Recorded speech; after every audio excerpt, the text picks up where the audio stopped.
Welcome to Diamonds and Dumpster Fires, the show where we talk about finding strength when life falls apart. I'm your host, Melly, and around here, resilience isn't perfection. It's falling flat, getting back up, and maybe laughing about it later. From breakups to breakthroughs, we mix faith, neuroscience, and a little sass to help you rebuild a life that actually feels like yours. Are you ready? Let's go. If you've ever found yourself staring at your phone wondering what just happened after a dating interaction, you're not alone, and you're not crazy. This special series is called Unfiltered, Men on Love, Faith, and Dating, and it's my attempt to bridge the gap a little. I sat down with real men, yes, actual humans currently navigating the wild world of modern dating, to ask what they're really looking for and how they see the current dating landscape. This isn't about playing games or changing who you are. It's about insight, clarity, and maybe even a little healing. Because sometimes, just hearing the other side can remind you you're not the only one figuring it out as you go. So let's dive in.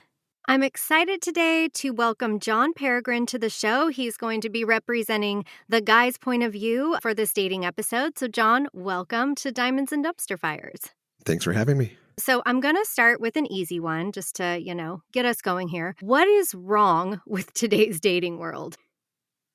I don't know if there was ever anything that was wrong with, in the past, it seemed to be fine. Today, I think a lot of it has to do with that there's so many people doing it all at once. And where it seemed like where in the past you would meet somebody random at a store or at church or wherever. And there was kind of a more of a one-on-one personal thing going on, where now it's just the sheer volume of people. I think people kind of get overwhelmed. I think people don't know how to interact or are unable to give resource to people on an individual basis, which is important, I think, for developing that initial connection, especially when they already have like 10 or 15 other people that they might be talking to already. Again, that might maybe a figment of my own imagination, but it certainly seems that the overall volume of people, I think, it's so saturated. And I think the apps give us hope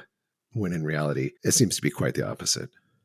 Yeah, and you mentioned, people might be talking to, say, 10 or 15 different people, and I don't think that that's an exaggeration for some people. I think some people will just match with a lot of people at once and then start conversations, and they're trying to remember, like, what did this person say? What did I plan with this person? What do you think that does, though, to the ability for somebody to actually choose someone and settle down, start a relationship when they do have all of these options constantly in their face? It reminds me of a video I saw recently where it was a golden retriever. And instead of throwing at one tennis ball, the owner threw like 30 tennis balls, just dumped out 30 tennis balls. And the dog didn't know what to do. Right. It was overwhelmed. It had all of these choices before him. And he ended up not getting a single one of them. Right. I think it's similar to that. What are the chances that they're going to actually pick one of those people and start an actual meaningful relationship? Well, think if both people are talking to multiple people, it's twice the issue. I think it doubles the complication of it all. And so I think it's pretty low, honestly. I mean, again, I haven't been on them that long. And already my experience has been really disappointing. And how long would you say you've been on the apps as of the time of recording here? I've dipped my toe into the water maybe 5 times, and starting from a year and a half ago. Okay. And the first time, all I could do was I think I deleted it after 3 days. And then the second one I deleted in about 4 or 5 days. And then this I've been on now for about a month and a half. Okay, so you've lasted longer. What changed? I think my expectation has changed. Okay. And so the initial frustration that I would have felt in the beginning isn't so prevalent anymore. And I don't know if that's from a source of being jaded, but it's certainly, I'm a lot less sensitive to having people say hi and you respond back and then silence. Right. And I think it's just par for the course now. And so I think my exposure to it has given me a little bit more, I don't know, a bit more fortitude, if you will. And so I haven't deleted it, but in all transparency, I really don't see the point of really staying on them as well. So I just haven't deleted it.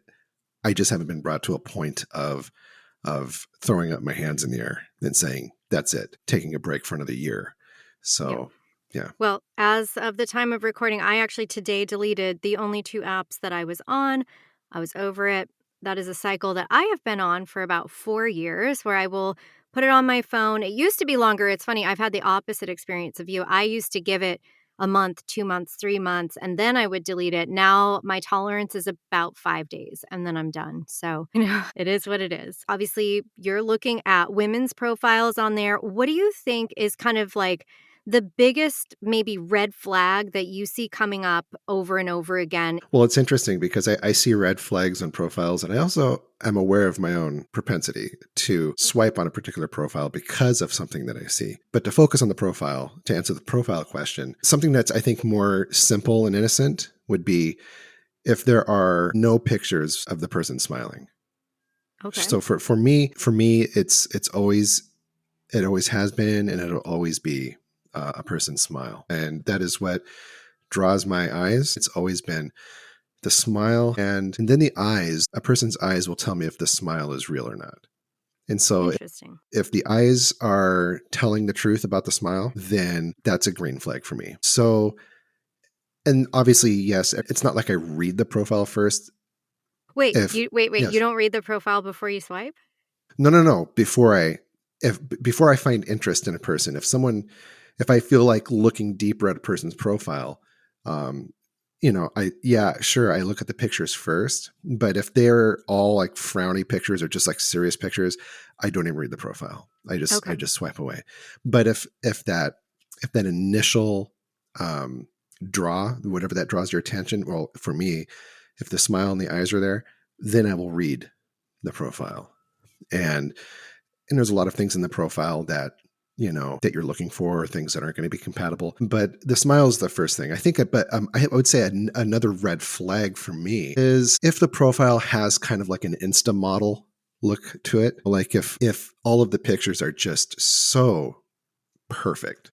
Okay, I am going to challenge you on that a little bit because I hear this from guys. They're like, Okay. I don't want the perfect, like, don't, give me the airbrush photos.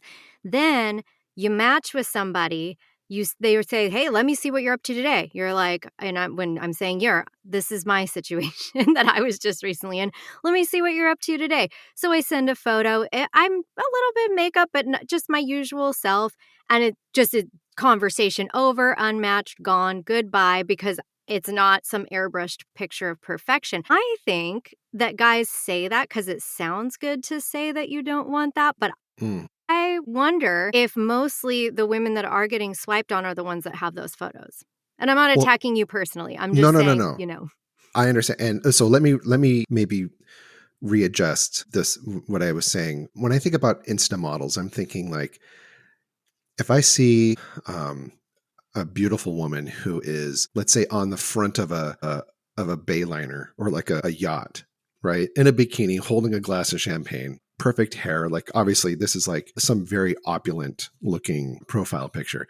And then the next one is like the same, but who knows, maybe they're in Barbados or something, or on some tropical island, and it seems to me that if it's like really, really lavish, like every single one of the pictures are really lavish and are just so perfect. Well, I mean, I think a lot of guys look at that and say, geez, am I expected to help her support this lifestyle? Is this like something like she's going to expect from me every, once a month or something like that? Is this a normal thing? Because it's just not for a lot of people. And I don't think, unless you're in the top 1% of all men who are making that kind of a salary and have that type of freedom and flexibility to do that, I think they look at that and say, there's just no way that this person would even give me a second thought. I would swipe on it and it's like, who am I? So I look at that. So it's not a judgment on them. For me, I look at that and I automatically just kind of conclude that this person's lifestyle just is, lifestyles of the rich and famous almost. Right. Yeah. And it's just like, there's just no way that I would be able to keep up with that, or that they would even, would be even compatible with my own lifestyle, which, I'm not staying home all day every day, and I go out and I do things. But when I see something, travel nonstop, it's like, okay, well, I have a job. Okay, I can't travel nonstop. And I think some of these profiles are just really, they're just so extravagant and they're so well put together. And I don't know if some of these ladies who are in that, that top echelon of beauty, attractiveness, but also, what they seem to project as normalities in their life. I don't think they realize that most men are looking at that thinking, no, it doesn't really appeal to me. It might not appeal to them as well. So, so those are the things. So I don't know if I would call it a red flag. It's just something that doesn't appeal to me. Okay. Right. Yeah. And those are, so one's one's more practical about the smile. The other one is, I would like to see some wrinkles. I would like to see someone who is confident, who can have a picture where they're, they have their normal makeup, daily makeup, I should say the type of makeup they would wear if they weren't going out, if they were just going to work and they just, put on the normal amount. And then I would love to see a total, completely dry picture, just no makeup whatsoever. I don't think any woman's going to put that on a profile. But it's very interesting. It's very interesting. There was one profile I saw recently, and there was a woman who, she had pictures of makeup, and then she had a picture of her surfing, right? Like she just got out of the water. There was no makeup. And the principle of that alone really attracted me to her.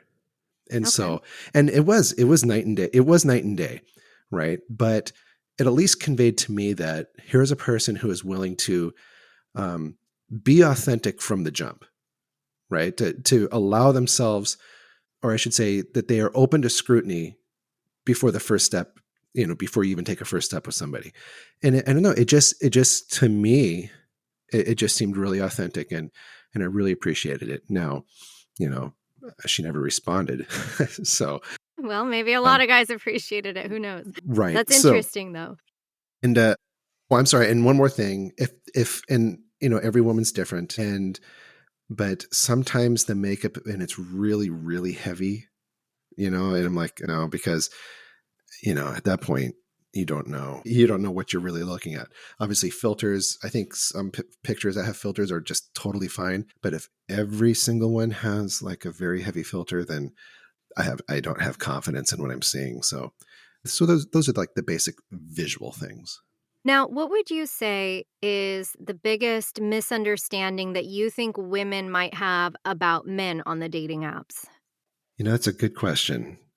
I am not sure, because I have had a few coffee dates with people, and I have heard so many nightmares from women as to experiences they've had with guys on dating apps, to the point where I'm in shock. I mean, I am really in shock about some of these things that women are experiencing. I'm embarrassed for myself, and I'm just I can't believe it. It's like they come like right out the gate, before they even talk on the phone, like the first thing they're talking about, like within a chat, is either sexual, or it's just some really crass or rude or tone deaf type of a comment. Mm-hmm. And I think what's even, a little bit more disappointing is that there are women who will still engage them because they feel as if it's their only option. Or if it's like, maybe they've been unlucky, and they will totally ignore these things because they're so, desiring some type of companionship or connection with somebody. And the guy's a total buffoon. And so it's just shocking to me. I don't know if, at least from my experience, I don't know if there's really much of a misunderstanding that I feel as a guy that women need to know, but except to express what I wish women knew about me, was that I'm not a buffoon, right? That I'm not some, some idiot or crude or crass person that I do consider myself, for lack of a better term, a bona fide gentleman. I don't do the chivalry because women like chivalry. Okay, I'm chivalrous because I am chivalrous. And I guess if I wanted women to know something about the guys, is I think there's a lot. I would maybe, okay, so maybe you understand this or you've heard this, but I've heard some crazy statistic that like 80% of the women are focusing or engaging with less than 10% of the men on I have dating heard that. apps. I heard it was 20, but you might be right. Maybe it's 10 now. Okay.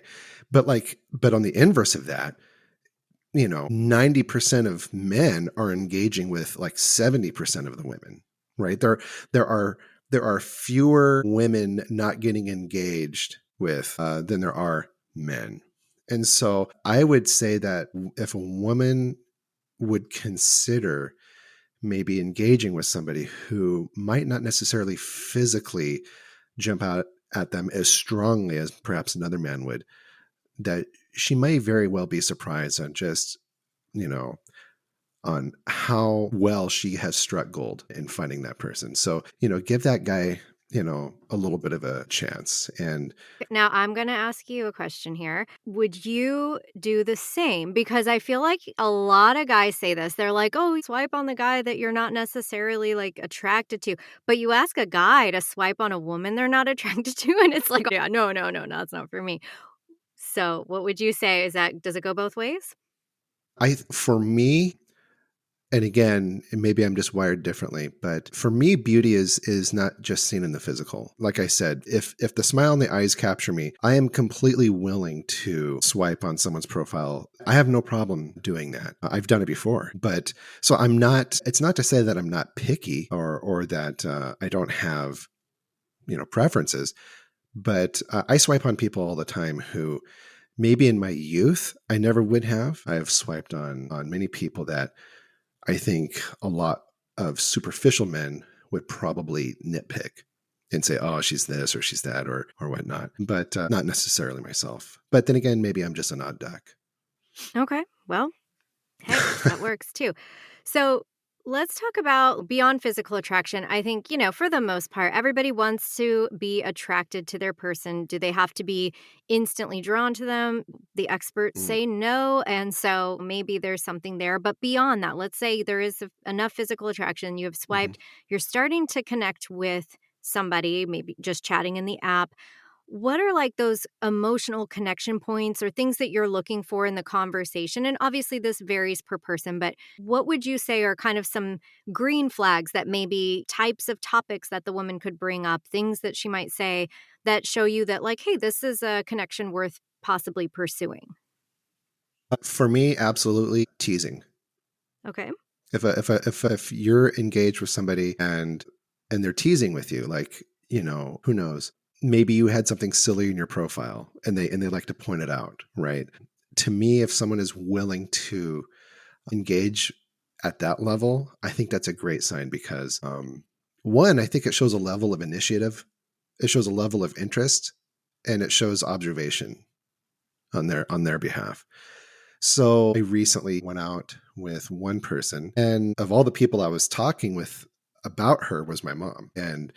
And she asked me how it went, and I said, "Oh, I mean, it was nice. It was fine. There wasn't anything wrong." And when she pressed a little bit more, and I said, "Well, for me, she didn't seem to have an opinion on anything." Right. And when she wanted me to explain, I said, okay, well, I asked her, what is her favorite food? What are her favorite restaurants? And her response was, oh, I don't really have a preference. I don't, I'm fine with anything. Okay. And then, well, what do you like to do on the weekend? Oh, yeah, anything is fine. It's about, it's not about what I'm doing. It's who I'm doing it with, which I think is a fine answer, but yet, the more I wanted to kind of get to know them, they offered nothing in response. They were just so go with the flow and so unopinionated that afterward I left feeling like I really didn't know them. I didn't really learn anything from them. And so, and that was a first for me, right? It was almost as if they were like, gosh, like, what is someone that's just like a chameleon? They can just adapt to anything, but you walk away not knowing who they truly were. What makes them tick, and I don't know if they were just guarded. Everyone's different. I didn't get that sense that they were being guarded, but I didn't leave with feeling like I had a connection. And maybe they were just trying to be so agreeable, they didn't want to project any kind of image that they were, like, if they were to express an opinion that would upset the other person. Maybe it was that, but I really don't think so. I want someone to show who they are and not be afraid to say something, because I want to get to know what makes them tick. And likewise, I want them to feel that they can be authentic, and I can be authentic in their presence and not have this, in a safe way, not feel like completely judged for it. And I think that's where the connection comes. I think when you can sit down and you can express an opinion about something unapologetically, but not antagonistically or with an axe to grind, and you can do it in a safe place, in a judgment-free zone, you can't help but to not have connection after that. I think that authenticity brings connection. Yeah, I would agree with that. Now, what do you think of the advice? I think a lot of times in faith-based circles, we hear like, just, wait for God's timing. The right person will show up when you least expect it. How do you feel about those kinds of platitudes? I think they can kind of come off as trite. The people who I look to and admire who are married or have been in relationships for a long time, many of, it is weird. Many of the times they weren't looking, right? I do acknowledge that. But I see nothing that, within any kind of faith dynamic or scriptural basis that says don't do anything, right? To wait doesn't mean to just sit there and atrophy, right? Right. It's a verb, and really it's an availability, right? When we wait, we're available. And in order to be available, I need to be present. In order to be present, I need to be moving. I need to be in the presence of other people. And so I'm not just going to sit, read a book, and wait for something to come to me. I think it's lazy. I think it's a cop out. I think it's cowardly. I think people, they don't want to take accountability for their, if you would call it a failure, but there are people at the end of the day who want to say, I waited and God didn't bring, and so therefore, it wasn't God's will. And Right. Because it feels uncomfortable. I think especially where you hear this is like other people maybe who have been married for 30, 40 years, and they're like, oh, don't worry about it. Your person will come when you least expect it. You just stop looking and God will bring the person. And then the caveat there is if it's his will. And so if therefore you don't find somebody, it's just not his will. And then everybody can feel comfortable with that, as opposed to like, it still hurts. Like that is still, it might not be God's will for me to have a partner again in life. And I will be okay if that's the case. But there's nothing wrong. You almost feel judged when someone tells you, oh, don't be out there looking. You shouldn't even be on the apps. You should just be waiting on God. It's like, would you give that advice to someone who's looking for a job? Like, just sit on your right. living room floor and wait for the job to fall in your lap. Like, we would all be like, okay, that's horrible advice. But yet it seems like that advice gets thrown around a lot for daters. So I was just curious what you thought about it. There is a I forget what the term is called, when or it's survivor's bias. I think it's called survivor bias, and it describes a person's attitude who's now married, right? Or is in a long-term relationship, happy relationship. And it's easy for them to forget that just how, blessed that they are or fortunate that they are to be in the situation that they're in at the moment, for them to tell other people, oh, just, you don't need to try so hard, or you don't need to, I got through it. Right. I mean, that's what parents do to kids, Mm-hmm. When I was your age, I had no problem. It's like, and you're saying that on the other side, from the other side. Right. And you're losing sight of that. And things have changed. It's harder now than it was back then. Hey, I got married in my mid-20s, and when I met my now ex-husband, I wasn't like actively looking for anybody. I happened to meet him, he was, I don't even want to tell the story about him, but he was basically at a party for my brother, met him that way. I wasn't looking for a relationship, but I was also in my early 20s. Like, who cares? You're just kind of like dating. I had just gotten out of something, and there he was. When you're dating, I would say 35 and older, it's a different game because we all have careers now. We don't have time to just sort of wait around and see who shows up. A lot of us are working from home. We kind of have our set schedules. People have families. A lot of people at this age and stage have children. And there's not a lot of like free time where you might just find somebody. A lot of us would love to meet someone at our churches, but our churches don't have opposite gender people in the Mhm. same age range. It seems like, you got one or the other and not both. So yeah, it's interesting. That one always gets me. And the other one that I hear a lot, and this is no hate to anybody listening who's married and has, even maybe said this to me, like, we all love you. We know you mean it in the best way possible. But when they'll say, maybe God hasn't brought the right person to you because there's something he's working out in your life. Maybe you need this. It's like, oh, really? Like, so you reached this like pinnacle of perfection and then God gave you a spouse. And so I just need to like level up. Like, that's not in the Bible, Mhm. you Mhm. know? Yeah, and just a little bit of my history. Like I had met my now ex-wife at church, and I was 20. So I was 20, and if I were to tell you that I wasn't looking for a girlfriend, I would be lying.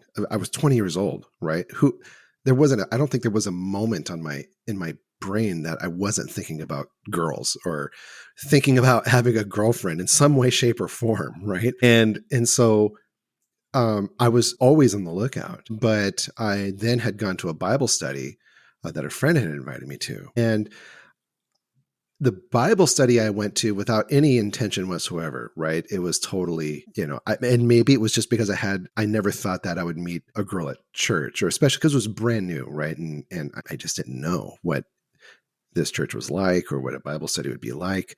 I was in the Navy for 2 years at this point, and I walked into a Bible study, and there she was.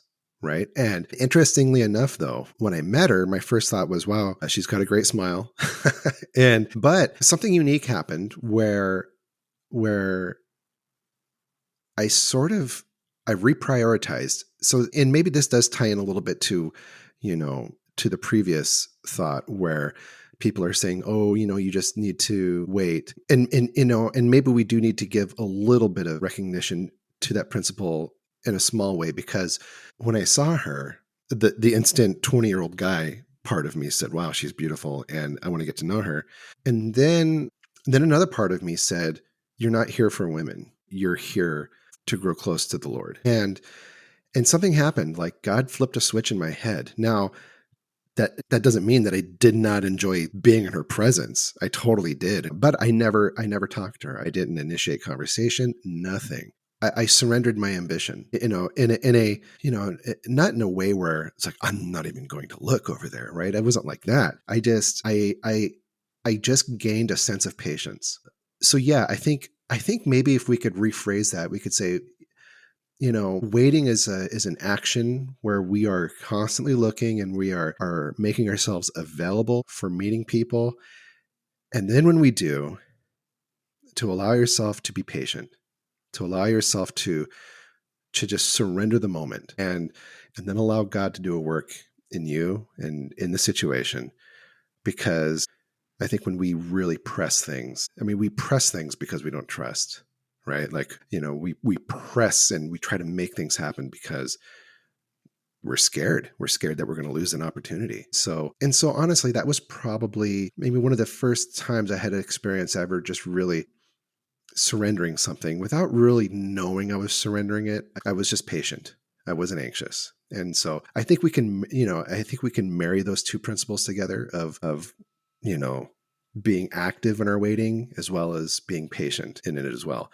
So, but no, not being patient by sitting on my couch Right. and binging Netflix, right? So, Well, and that brings up a good point. Being active, going out, doing things.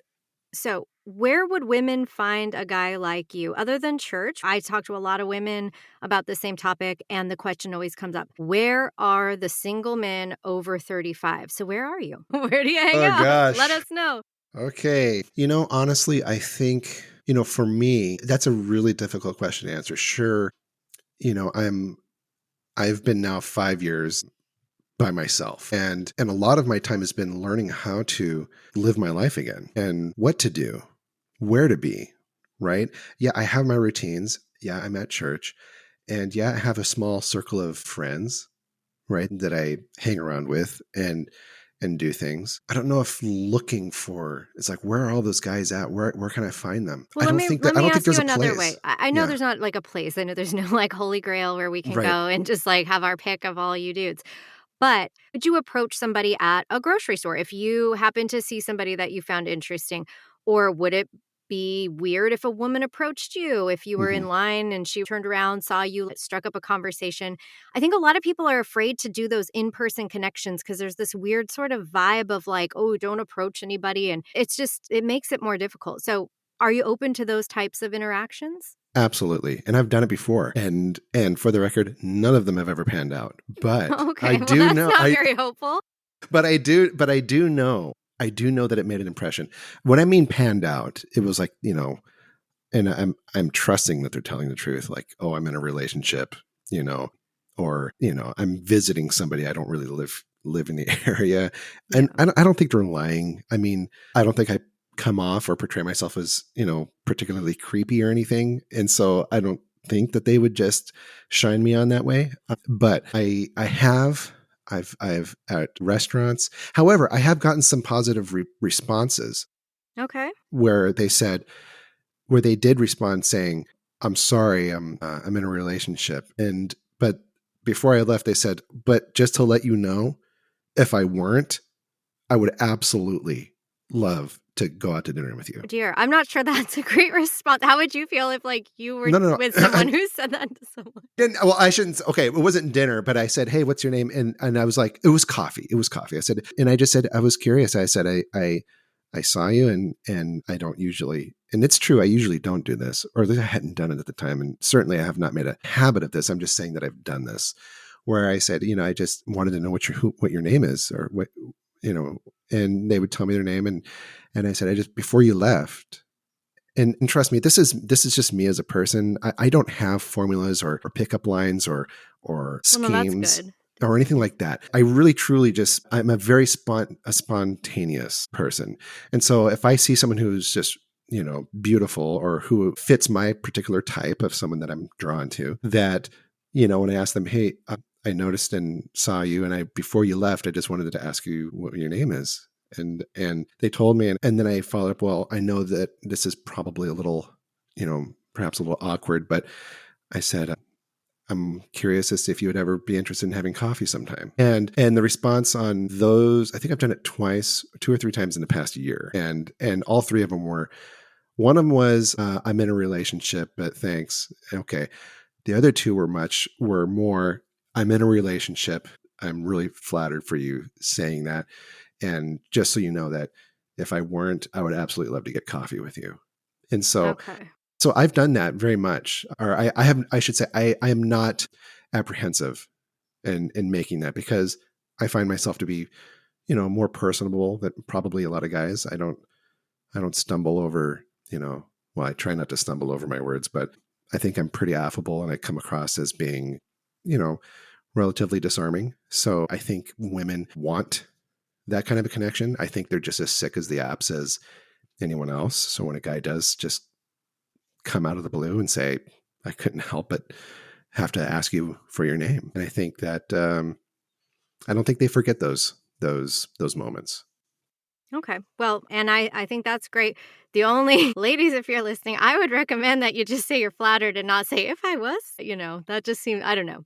I don't know. Maybe that's just Well, me. maybe, and perhaps maybe that's a red flag. Like, I mean, if they're in a relationship, why would they even, why would they, even say, but if I wasn't, sorry, Right. I'm, Yeah. I'm so sad that I'm in a relationship. I would rather go out with you, but, but all Yeah, that that to just say is struck me that, as kind of, yeah, but I get it. Like, it was, I'm sure, flattering for you. I'm just like, I hear that and I'm like, like, why would you yeah. say that? And maybe it was good that they were in a relationship, because then, who knows, some other charming guy would come up to them, after they were with me, and, take them away from me or something. So, maybe they weren't a good match to begin with. But to your point, like I have approached people at, you know, out in, as they say, in the wild, right? Out in the real Yeah. world. That's Sure. good. And guys listening, please do that more. There are women who will say, "Oh, I don't want to be bothered." But most of us that are, single and looking, like, we would love to just strike up a conversation. It doesn't have to be creepy. You don't have to come up to somebody and be like, "Hey, give me your number." Like, that would be weird, but just say hi. Like, it's, let's be humans together and see what Hmm. happens. So, Yeah. one other question I do want to ask you before we wrap up here, John, what would you say, like, if you were going to give women one piece of dating advice, and this is, the women that are listening, a lot of them are divorced or have been through breakups from long-term relationships, and they're out there looking again, they're, 35 and over. What is that one piece of advice that you would say you think they should know? That they don't need to be perfect. Okay, can you Truly. explain that a little bit more? I think women are under such pressure to present themselves as, this is what a guy likes to see, right? And like in a profile picture, even though I've given my opinions, but my opinions are different than somebody else's. You're not going to have a one size fits all type of a profile, right? But I think they feel under such pressure to present themselves in such an immaculate way, or in just like, the perfect beauty standard. And I don't think the majority of men care nearly a fraction of the amount as what most women care about how they present themselves. Interesting. So Yeah. I would, I mean, my experiences, and of course I'm, whoever I'm dealing with obviously has their own thoughts about it, but like the guys that I have matched with, I get the sense that the opposite of that might be true. But Mhm. again, who knows? It could be the area that I'm in. It could be a lot of factors. That's what I was going to ask. Maybe it's your area too, as well. But no, I think women fall into the trap, as in as much as, even, if you have a daughter who's growing up, and, and she's exposed to social media for the first time, and suddenly she's feeling like, oh my gosh, I don't look like these people. And they're under this weight, this huge burden of trying to measure up.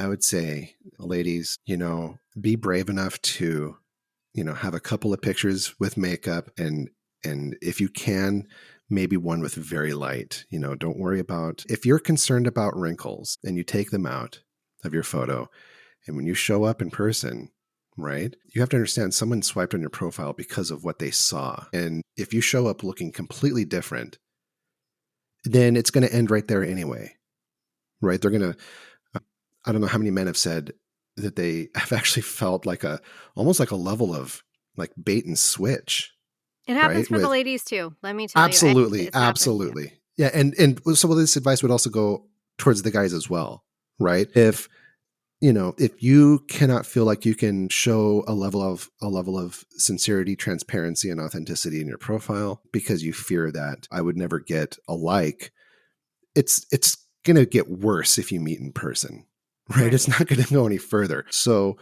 just come out front, be upfront with it, show them who you truly are. And I think that you will find that the connections that you do make when you do physically meet somebody are going to be far more fruitful than they would have had you, presented yourself in the way that you think they want to see. And that would be my encouragement to both men and women out there. Then again, I've not really made any traction myself either, so who am I to give any kind of advice? But Well, you're in the trenches, you're doing this, these are the people we want to hear from, because you hear from all the gurus and the dating experts and all these people who kind of talk from, like, up high and mighty on their throne, telling us all how to behave on these apps and how to show up. But it's good to hear from people who are actually there doing it, swiping, looking, and genuinely looking for a connection. Because there is this whole piece of the apps where there are people who are just kind of collecting people for whatever their reasons are that makes no sense to me. That's why I'm doing this episode, is to really help people who want to make connections. Let's hear from both sides and see what we can each learn from each other. Sounds great. Thank you so much for being here today, John. That's a wrap on today's conversation.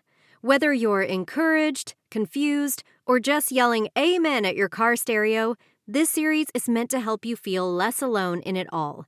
Dating after hard things, divorce, heartbreak, disappointment, isn't for the faint of heart. But you're braver than you think. And the more you understand what's really happening under the surface for both sides, the more grounded and intentional your choices become. If this episode resonated, please share it with a friend. And as always, keep showing up with honesty, faith, and a little humor. I'll be back soon with more. And until then, stay resilient, stay radiant, and remember, even in the dumpster fires of dating, there are absolutely still diamonds. Thanks for listening to Diamonds and Dumpster Fires. If today reminded you that resilience is a practice, not a personality trait, you're in the right place. Keep showing up, keep rebuilding, and don't forget, even diamonds start as pressure and mess. For more faith-filled encouragement and real-life tools to help you heal and grow, check out the show notes for some free resources and ways to stay connected. See you next time.